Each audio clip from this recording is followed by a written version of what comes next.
मसीह की परमेश्वर को धन्यवाद देते हैं कि वीडियो बनाने के लिए मदद किया है। तो आइए हम प्रभु के वचन को सुनेंगे, समझेंगे मेरे प्यारे भाई कि पति और पत्नी के बारे में परमेश्वर के वचन में क्या बताते हैं बाइबल। तो हम लोग प्रभु के वचन पढ़ेंगे। इफिसियों 5:22। यहाँ परमेश्वर के वचन में लिखा है, पत्नियों अपने अपने पति को ऐसा अधीन रहो जैसे कि प्रभु। यहाँ पत्नी के बारे में लिखा है कि हे पत्नियों, जैसे तुम प्रभु यीशु मसीह का अधीन में रहते हो, जिस तरह आज्ञा मानते हो यीशु मसीह को, जिस तरह आदर यीशु मसीह करते हो वचन को, उसी भी तरह हर एक पत्नी अपना पति को अधीन में रहना है, आदर करना है, आज्ञा मानना है।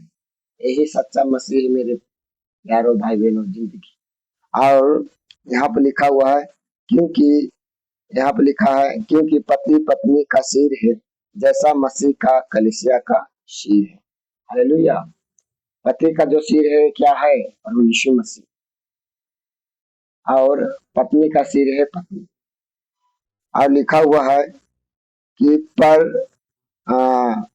यहाँ पर लिखा है 25 में कि हे पत्नियों अपने अपने हे पतियों सॉरी हे पतियों अपने अपनी पत्नी से प्रेम रखो, जैसा मसीह ने भी कलीसिया से प्रेम करके अपने आप को उसके लिए दे दिया। हालेलुया। यहाँ परमेश्वर के वचन में लिखा है, हे पतियों अपना अपना पत्नी से प्रेम रखो, जिस तरह मसीह यीशु ने कलीसिया से क्या किया? प्रेम रखा है। उसी भी तरह हर एक पति अपना अपना पत्नी से क्या करना? प्रेम रखना है।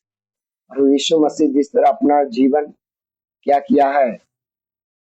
कलीसिया के लिए दे दिया, उसी तरह मेरा जीवन जो है अपना पारिवारिक जिंदगी में दे देना है।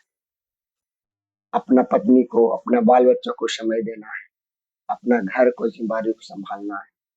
हालेलुया। और लिखा हुआ है प्रभु के वचन में, यहाँ पर लिखा है क्या 29 में 5:29 में इफिसियों, क्या किसी ने भी अपने शरीर से बैर नहीं रखा, वरन उसका पालन पोषण करता है, जैसा मसीह भी कलीसिया के साथ करता है। हालेलुया। परमेश्वर के वचन में लिखा हुआ मेरे प्यारे भाई कि क्या कोई अपने शरीर से क्या बैर किया है? क्या हाथ जो है दूसरे हाथ से कभी बैर किया है? क्या पैर जो है हाथ से कभी बैर किया? क्या जो जो मुंह है कभी अपना शरीर में दांत काटा है? अपना जो क्या है प्यारे भाई बहनों, शरीर जो है, हम अलग अलग अंग हैं पर एक है। हालेलुया। उसी की तरह पति और पत्नी जो है वो अलग अलग भले है लेकिन एक है। हालेलुया। इसलिए लिखा हुआ कोई भी दुनिया में शरीर से बैर नहीं की करता है, परंतु पालन पोषण करता है मेरे प्यारे। उसी की तरह अपना पत्नी को देखभाल करना है, उससे प्रेम करना चाहिए, उसे आदर करना चाहिए। हालेलुया। वचन में लिखा है क्रोध तो करो परंतु पाप मत करो। क्रोध आता है पत्नी के ऊपर में, पत्नी के ऊपर में, थोड़ा देर के लिए शांत रहे, थोड़ा देर के लिए उस जगह से हट गए। जब आप ठंडा होते हैं तो घर में आइए। वीर लड़ाई झगड़ा नहीं करे, लड़ाई झगड़ा करने से शांति चला जाता है। क्योंकि प्रभु का वचन में इस प्रकार लिखा हुआ है, पहला कुरिन्थी 7:5 में, तुम एक दूसरों से अलग ना रहो, परंतु केवल कुछ ही समय तक अपने लिखा है सम्मति से की प्रार्थना के लिए अवश्य मिले।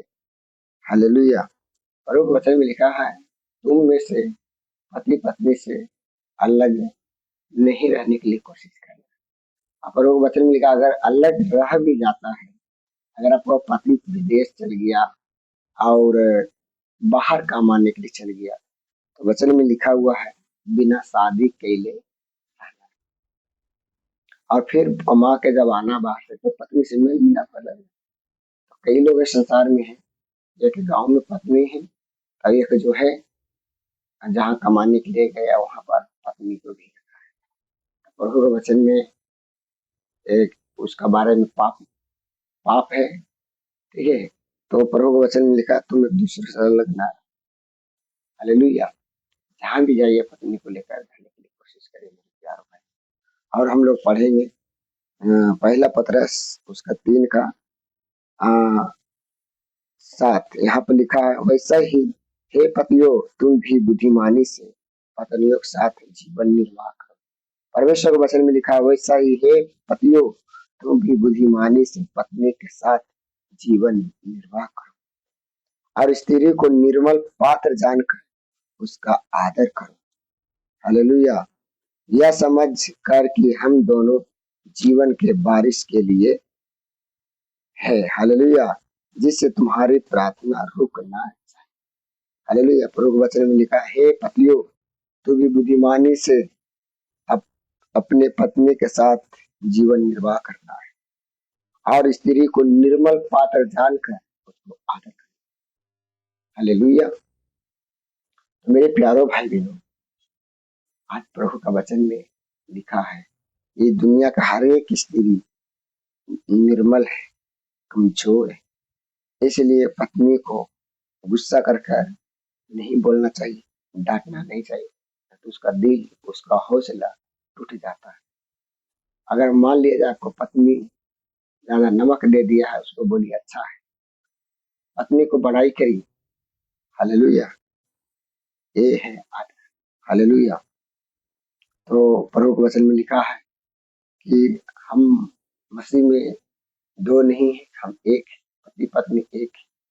हालेलुया। क्योंकि परमेश्वर ने जब मनुष्य को बनाया तो आदम को पसली निकाल कर क्या किया है, हव्वा को बनाया और आदम ने बोला इसका नाम नारी होगा क्योंकि नर में से निकला है। हालेलुया। तो जितने भी दुनिया में पत्नी है अपना पति से निकले। हालेलुया। परमेश्वर ने आप दोनों को जोड़ा है, इसलिए आप खुशी से रहिए और हर एक दिन पारिवारिक प्रार्थना करिए, पवित्र आत्मा में आगे बढ़िए। इस वजह से प्रभु आशीष करे। जय मसीह।